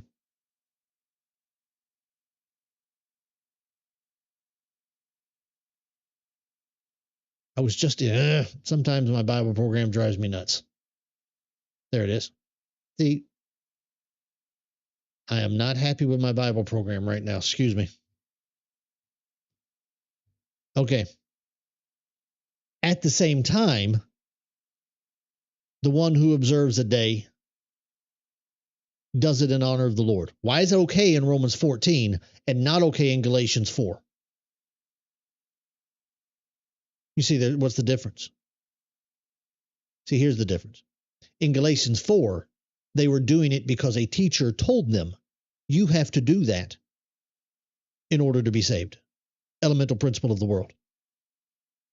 But Romans 14, something different might be happening. I think something different is happening. If you had been born and raised in a Jewish family, and all of your life you kept the Passover, let's call it. Let's pick the Passover as the day here. When Passover day rolled around, okay, was that first day, first month, 14th day? When that rolled around, what would you do? I mean, you're an American citizen right now, and you're born and raised in a house that every fourth Thursday of November, turkey's got to be cooked. Thanksgiving dinner. Okay. Let's say everybody in your family dies. Bang. You're all by yourself. Nobody else around, all by yourself. Fourth Thursday of February rolls around. What are you going to do? Okay, I'm probably not going to cook a big Thanksgiving dinner because I don't frankly care that much for big Thanksgiving dinners. I eat it, but okay. But particularly since I'm 54 years old and I've had one every 54 years that I know of, if all my family were gone and I were now by myself, I'd at least make a turkey sandwich. Okay? I would at least do that. I'd do something on that fourth Thursday because I'm not doing it I think it's a requirement to being a citizen of America. What I'm doing is I'm doing that in memory and honor of all of the people that have come before me. See, that is not now an obligation that I'm fulfilling to keep citizenship. It is, however, an honoring of my heritage. That's why I would do it. So you're a Jew. Even Paul talking about, as you read through his travels in the book of Acts, there are mentions of Passover and Pentecost and so on. He's trying to get to places before that point in time. Okay? Because guess what he is? He's still a Jew. Be really hard to be a Jew who grew up in a house of keeping Passover, and you've heard from all of your family, from your parents told you about, and you grew up young enough, your grandparents were still alive, you ate the Passover with them, and so on. You've done it all your life, and now all of a sudden I'm supposed to stop that? No. You're going to do that. Okay? What's my point? My point's this. If you then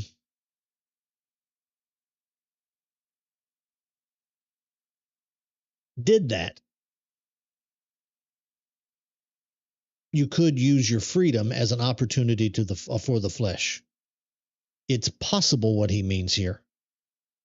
I don't think this is the likely one, but it's possible that Paul could be addressing the concept of finding peace by accepting some version of circumcision. If I'm still trying to be made perfect by the flesh, my freedom has removed me from perfection by the flesh. But my freedom would also then provide me the opportunity to make use of those rules and regulations to highlight the perfection of my spirit. Okay? I think that's possible. That would make some connection to the chapter, the paragraph right before it. Okay? That's a thought that I cannot get completely out of my brain as I look at this phraseology. Now, let me get to the one that I think is probably the one that it actually is. Part of the problem that these Judaizers had with the doctrine of Paul was that he wasn't being stringent enough.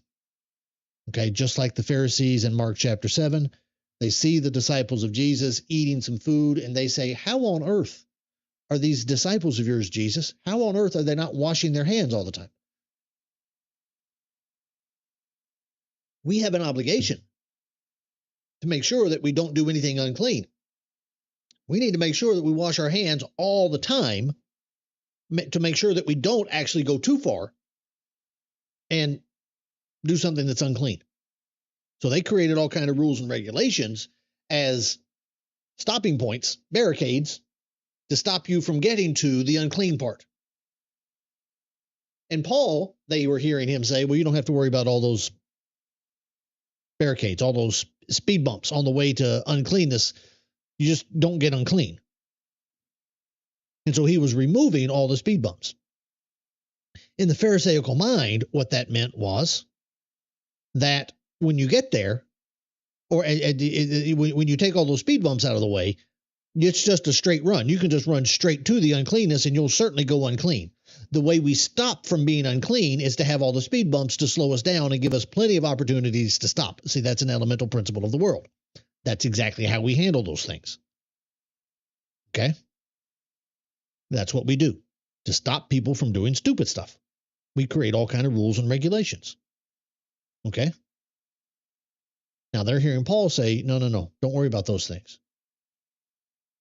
And further, what he said is, when you go too far, guess what? Death no longer reigns. You now have freedom. You now have not just freedom, you now have Romans chapter 5. Christ died for us, much more than that. We also rejoice in God, through whom we now have received reconciliation. To the point that as they hear him saying this free gift that has come, and so on, the grace that abounds all the more. Sin reigned in death, grace also reigned through righteousness, leading to eternal life through Christ Jesus. The Jews would hear that, and they would hear that, and they would go, well, wait a minute. Are you saying that we continue in sin, that we should go ahead and sin more so that grace may abound? You see, that's the doctrine they thought he was teaching. That grace may abound if you continue in sin. To which then he says, some of you were saying about me, why don't we just go out and do evil that good may come? Because good, that would be about grace abounding more and more. Now, why would they say that Paul was teaching it was okay to go out and do evil? Because he was teaching, just like Jesus, you don't have to keep the traditions of the elders. To which in a Pharisaical mind, which, by the way, that is the people that he's answering in Romans 3. This is not Calvinism and Arminianism. This is Pharisaicalism versus the gospel. That's what this is. Elemental principles of the world is the book of Romans. Okay, you got to get that. It is the foundational answer to the elemental principles of the world approach to life. It is not Calvinism and Arminianism. It is not the sovereignty of the national state of Israel and so on. It's none of that stuff. It's not faith only versus works only, at least not the way that they characterize it. It is not. It is the Judaistic elemental principles of the world way of living. That's what it's about. It's about Judaistic theology, 100%. But Judaizing teachers heard Paul, and just like they thought Jesus was telling the disciples, well, they can just eat corn on the Sabbath, that they can not wash their hands, they can do all of those things and violate the traditions of the elders, and so therefore violate the law. They started saying the same thing against Paul. Okay? And he says, as some people slanderously charge us with saying. That is what they were saying about Paul. Okay, so I think that is the more likely understanding of what's going on here in Galatians chapter 6. Only do not use your freedom as an opportunity for the flesh. See, it's effectively the same. That first one that I said I can't get out of my brain, it's kind of just the other side of that same coin, though. Okay, don't use your freedom as a means by which you submit to regulations to make yourself feel better. Okay, that could be it. I don't think it is, but that could be it, because that would be, again, consistent with the peacemaking up above. Okay. On the other hand, the other side of that coin is don't use your freedom to think that you can go as close to the edge as you want to. Don't use your freedom as an opportunity. Okay? Don't do that. Number one, that's going to offend your brethren. Don't do that. That would get you right into the Romans 14 area. Don't do that. But by love, serve one another. Okay? By love, serve one another. Okay? And that's what this is, the agape form of love right here. That is the word there. It's agape, not phileos or phileo. Serve one another. Okay? And that word serve is doulos, or a form of doulos. It's the verb form of it, but it's to be each other's slaves. Serve one another. Do not use your freedom as an opportunity for the flesh. See, this is why I still can't get either one of those thoughts out of my brain. I think it's the second one. Don't use your freedom as an opportunity to indulge in the flesh, because that's going to come up here in the verses that follow. But on the other hand, I think it's also true.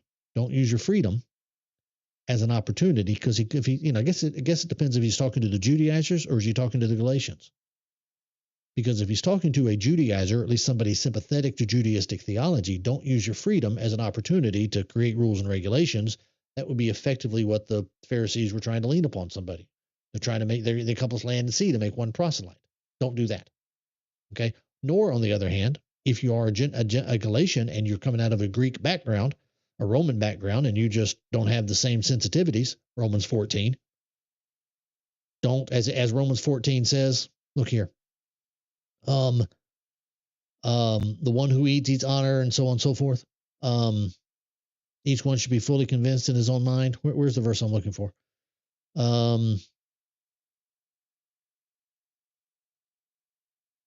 There it is, verse 21. Well, let's start with verse 20. Do not, for the sake of food, destroy the work of God. Okay, if that is the same statement as do not use your freedom as an opportunity to the flesh. Okay, that's why I think it fits better. I like to think about the other one, but I think this one fits better. Everything indeed is clean.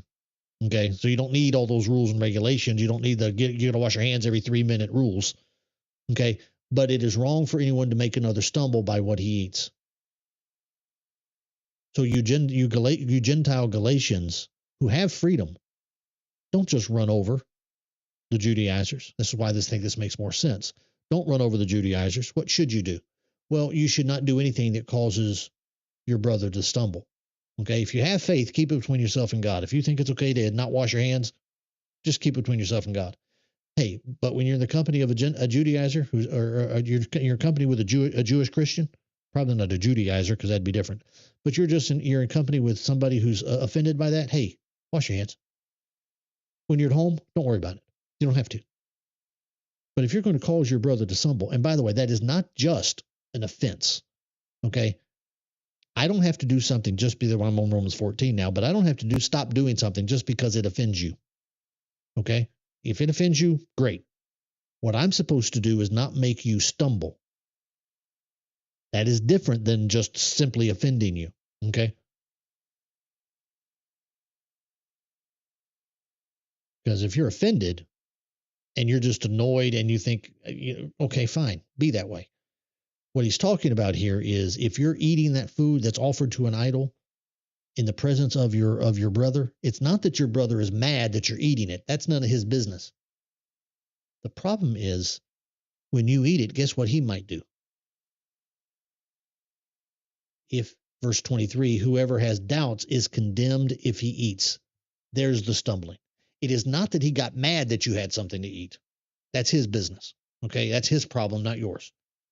The problem is that he is in doubt about whether or not it's okay to eat it. And when he sees you do it, he goes and eats.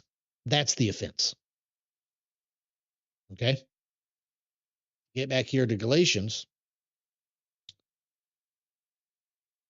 I think that's probably what's being talked about here. Don't use your freedom as an opportunity for the flesh. So to use our example, what we were just talking about, meat offered to idols. Can you eat it? Yeah, you can eat it. Okay, that's what he says to the Corinthians. That's what he says to the Romans. That's what you can eat it. Sure, no problem. It's a doctrine of demons to teach that you have to abstain from meat. No. But he says don't use your freedom, which you can. You have freedom to eat it or not eat it. Don't do that. But rather through love. He just used that phrase through love back up here in chapter 5, verse number 6. Ta-da! There it is. Faith working through love. Through love, guess what? Serve. And this is the word, again, it's a form of doulos, the word slave, servant. Serve one another.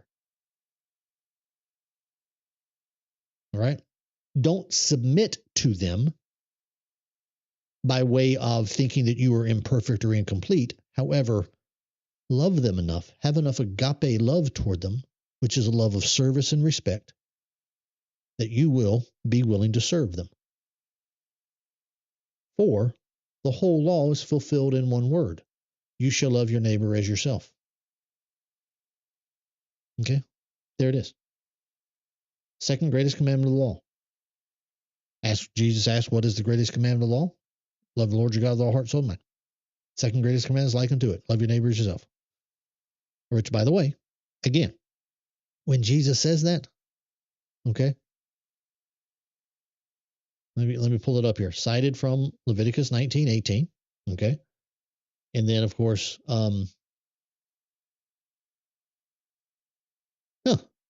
that's weird. Okay,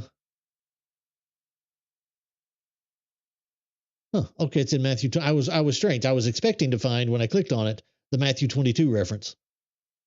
I guess because they already had it over here, because they get the quotation from Leviticus 19, but they have the reference over here in Matthew 22 at the start of it. Okay,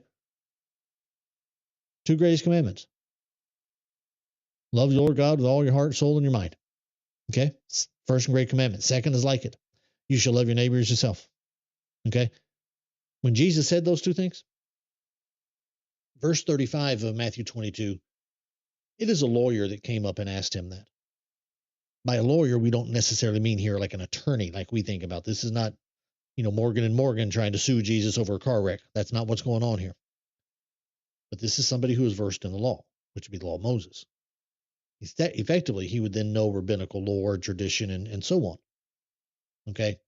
He's effectively testing Jesus to see how well Jesus is versed in the law. Because if you had just asked a Orthodox rabbi, to use that terminology, if you had just been walking down the street and you came across a competent rabbi of Jewish teaching and you just asked him this question, he'd give you the same answer. Okay? The Jews already knew this answer. He's effectively being tested here. Do you know the answer? He didn't make this up. They already had that answer. It was part of their idiomatic expressions. They already knew it. But the point is that in loving your neighbor as yourself, he says in verse 40, on these two commandments depend all the law and the prophets. They're founded upon it.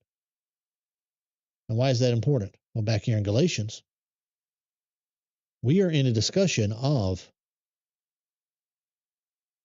am I obligated to keep the whole law by accepting circumcision, elemental principles of the world, going down that Pharisaical path? They're teaching me that I need to keep the customs of Moses. What Paul just did is to tell them, if you will just love your neighbor as yourself, and what that means is, even though you have the opportunity to do things, okay, You have the opportunity to do things, and this is where I would harmonize those two viewpoints that I just gave you. Okay? This is where I would harmonize them. Because it's two sides of the same coin, right? Don't use this as a path toward increasing your regulations. Don't use this toward a path of abusing your right, or using your rights to abuse others, potentially to the path. Obviously, it's not. Let me say it this way: the second side of that coin is do not use your flesh, your freedom as an opportunity to sin. That's not the argument. Okay, Paul is never going to tell them that they should do that. Okay, but don't use it as an opportunity to go to Romans 14. All right. However you want to, and it's two sides of the same coin. That's why it's kind of hard to have that conversation as a whole. But I guess what I'm saying is don't lose track of it being two sides to the same coin. Because Romans 14 fits here very well. Don't do that. What you should do in your opportunity that your freedom has provided you is above the freedom that you have is to have a serving love mentality to the point that you will, by path of servitude, submission, slavery, you will do that for each other, which would be then encompassing both sides of that coin. Whether to those who are trying to slip in additional regulations or whether those who are trying to exercise more freedom. And again, I'll guarantee you this. Look at verse 13. I have not read this, but I will be stunned if he doesn't do anything other than this. In verse 1, Paul spoke of a Christian's freedom and warned against the danger of lapsing into slavery. Here, the apostle again reminded believers of their freedom in Christ and warned them against being converted into license. Specifically, he charged them with not to use their liberty as a base of operation for sin, to gain a foothold. Rather than liberty being used for lust, the real goal here should be love. Okay, that's the very standard take on that text. That Paul is telling them, don't use your freedom as an opportunity to sin. Yeah, that would be true. I would not. Don't let me argue against that being a true statement. That Paul would be telling them that. Don't use your freedom as a path towards sin. Okay, ta-da, don't do that. Yeah, but that's not what he's talking about here. What he's talking about that precedes that. Okay, you are to serve one another. Who is the one another in the discussion? I guess that's where I'm trying to get to. Who is the one another in discussion here? Well, the one another is this. The one another is one group that is telling people you have to accept all the customs of Moses. The other group would be out there saying, no, we don't. Paul didn't say we had to. And here he is telling them you should not be allowing yourself to be subjugated to that structure of the elemental principle of the world way of following the law. But guess what he just did? Up here he says, if you find yourself obligated to keep the whole law through that elemental principle, you have now been severed from Christ and fallen from grace. So that is a hard break between the Judaizers and Paul right there. He just said it again here in verses 11 and 12. If I followed them, the cross is removed. No harmony between us. Man, at this point, he has just left that in we are about to break the churches of Galatia in two. Bang. We are about to have the first denominational construct in the church if you put a period right there.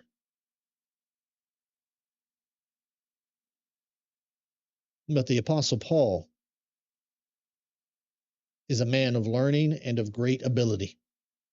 And he's inspired by the Holy Spirit. Guess what he just did? The whole law is fulfilled in one word: you shall love your neighbor as yourself. After having written for 4.5 chapters that there is not another gospel, guess what he just did? He just turned it around. If what you get out of this is you, through love, serve one another. Not only did you just fulfill the gospel, because the only thing that matters in Christ is faith working through love. That's the only thing that matters. Guess what? The only thing that matters in the law, if you want to do everything that is in the law, here's an idea. Love your neighbor as yourself. You Judaizers who are trying to get everybody to keep the law, here it is. Love your neighbor as yourself. In other words, shut up about your doctrine. That's why I hedge on this phraseology here. You see, that commentator turned it directly towards sin. Don't use your flesh as a license to go out and sin. That's not what and that is not what's going on in Galatia. There is nobody in Galatia who is trying to sneak in as much sin as possible. Everybody in Galatian churches are trying to get out of sin. They are trying to become perfect in the gospel. Everybody's trying to do that. They are not trying to be sinful. Where in Galatians where are they trying to be sinful? Okay. You can find some of that in Corinth. They're trying to tolerate sin in Corinth. Okay. You could find a little bit of that maybe at the end of Philippians. You can find some of that in Ephesians. Where in Galatians are they trying to do that? Every time in Galatia, they're trying to get out of sin. Why is he telling them don't do that? Now, would that language fit for that? Yeah. Would that statement still be true if he's dealing with sin? Yeah, would be true. I just don't think that's what he's talking about. Opportunity for the flesh here. Romans 14, I think, is the best overwrite for that text. That's why I went there. And if you want to draw everybody together, love your neighbors yourself. That's the point. Which, by the way, as I start to wrap this up, as time's getting down to me, I said probably 30 minutes ago, whatever it was, there's no difference between the law of Moses and the gospel. Oh, yeah, better promises, better so on and so forth. Yeah, there's that difference. There's the fulfillment versus the type, antitype, the shadow of good things to come. Yeah, there's that. But there's no difference in what they are. They are not a law system and then a faith-only system. No. Under Jesus, what matters? Only faith working through love. If you would like to fulfill the entirety, that's faith working through love, by the way. If you would like to fulfill the entirety of the law, guess what you need to do? Through love, work toward one another. Love, works, and one another, faith. Same system. You fulfill the entirety of the law by loving your neighbor as yourself. Love working through faith, or faith working through love. What Paul just did as he wraps up this section is to unify the law of Moses and the gospel, which strangely is exactly what he does when he talks about the law of faith. It by no means contradicts the law. It upholds the law. Ta-da. Same system, both places.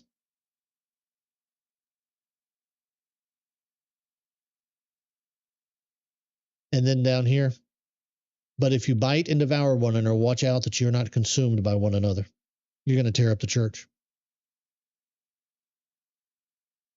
Church needs everything, which every joint supplies, Ephesians 2, Ephesians 4. We need both of you, because all things would be united in him at the fullness of time. We talked about that in Galatians 4 and so on.